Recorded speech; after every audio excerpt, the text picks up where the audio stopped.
Important request या announcements थी।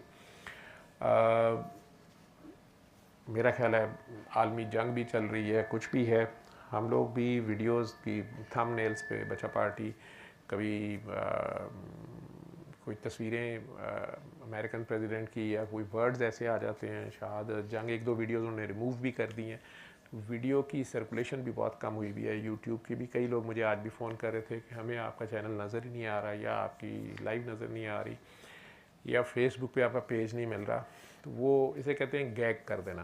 तो कई बार कई एजेंसियां या ख़ुद यूट्यूब या फेसबुक वाले, आपको भी पता है कि इसके पीछे इन्हें रन कौन कर रहे होते हैं और उनका क्या मकासद होते हैं। कोविड में भी वो यही करते थे कि वो मेरा पेज बार बार ब्लॉक होता था, हालांकि मैं सादा सूरह रहमान का ही बता रहा था, लेकिन उसे ब्लॉक करते थे। जब आप में से किसी ने ज़रा जज्बाती हो कि वैक्सीनेशन और ये वो टर्में साथ लिखी उस कार्ड के ऊपर, तो उन्होंने कह दिया ये फॉल्स इन्फॉर्मेशन है या मिसगाइड किया जा रहा है। इसी तरह जहाद का लफ्ज़, कताल का लफ्ज़, और ज़्यादा जज्बाती जब आप जंगी तराने की तरह से बातें करते हैं या टाइटल्स उस तरह के लगाते हैं, वो उन्होंने शायद एल्गोरिदम ऐसे लगाए होते हैं या क्या चक्कर है। हत्ता कि इमरान खान साहब का मैं नाम लेता हूँ तो आपको पता है काफ़ी कम होगी सर्कुलेशन वीडियोस की। तो आप लोग उसको ख़ुद देख लिया करें, मस्त मस्त हीलर्स करके चैनल पे कर लिया करें। उसको ख़ुद सब्सक्राइब अगर नहीं किया हुआ तो कर लें, और फेसबुक पेज को भी अगर आप देखेंगे, इसको ख़ुद आप लोग शेयर आगे कर सकते हैं, इसको स्प्रेड कर सकते हैं। उस मैसेज को जिनको दुआ कराने वाले नहीं मिलते, वो वीडियोस आगे व्हाट्सएप पे शेयर कर सकते हैं, या जो भी आपका सोशल मीडिया प्लेटफॉर्म है। कुछ लोग तो ख़ुद वीडियोस शॉर्ट करके और काट के या उसमें से एडिट करके लगाते हैं। हमने चूँकि इसमें पैसों का तो हमारा ताल्लुक़ ही नहीं है, अल्लाह ही सारे काम का मालिक है, ना हमने इस चैनल को मोनेटाइज़ किया है और आप लोगों को भी हम नहीं कहते, लेकिन अगर जिन्होंने किया हुआ है उनका और अल्लाह का मामला है। लेकिन अगर हमारी वीडियोस कोई भी इस चैनल की कुछ भी आप लोग यूज़ करते हैं, तो उसमें आप मस्त मस्त हीलर्स का लोगो बैकग्राउंड में सेंटर में भी लगा सकते हैं, ताकि वो वाटर मार्क की तरह वो नज़र आता रहे। उसमें ख़ुद से एडिशनल कोई चीज़ ना ऐड किया करें, यानी मैंने जो भी बात की हुई है या बाबा जी की जो वर्डिंग है वो वही रखें। उसमें वर्डिंग के मतलब अपने ना निकालें, जो वर्ड है वो वर्ड टू वर्ड वैसे लिख दिया करें। अगर आपने कुछ लिखना हो, या कई लोग स्लाइड्स बनाते हैं, ये एहतियात किया करें, क्योंकि बहरहाल सूरह रहमान और कुरान जो है वो हमारे मज़हब का एक बड़ा अहम पार्ट है। तो मज़हब का हम लाख कह रहे हैं कि ये मजहबी कोई इबादत नहीं है, लेकिन बहरहाल मज़हब की सेंक्टिटीज़ का ख्याल करना पड़ता है, लोगों के जज्बात का भी ख्याल करना पड़ता है, और अल्फाज का चुनाव जो है वो बड़ा ध्यान से होना चाहिए।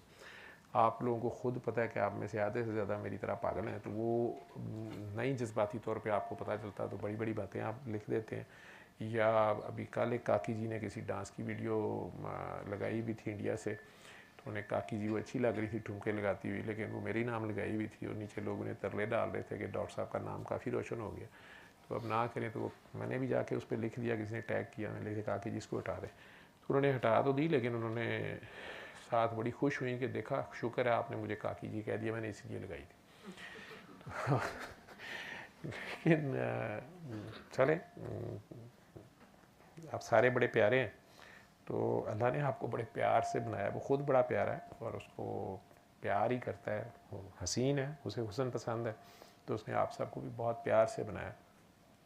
तो अपने आप से भी प्यार करें, अपने आप को पहचानें, ये तो सारा मैसेज है। अब ये अपने पहचान है क्या, इस पर भी बात करते हैं। मैं पिछले दिनों अल्लामा इकबाल की एक दो शेर बोल बैठा, तो किसी ने बड़ा लंबा चौड़ा वो मैसेज तो सुनाना ठीक नहीं है, क्योंकि उसमें फिर कुछ ऐसे नाम आएंगे कि शायद चैनल ही ना बंद हो जाए या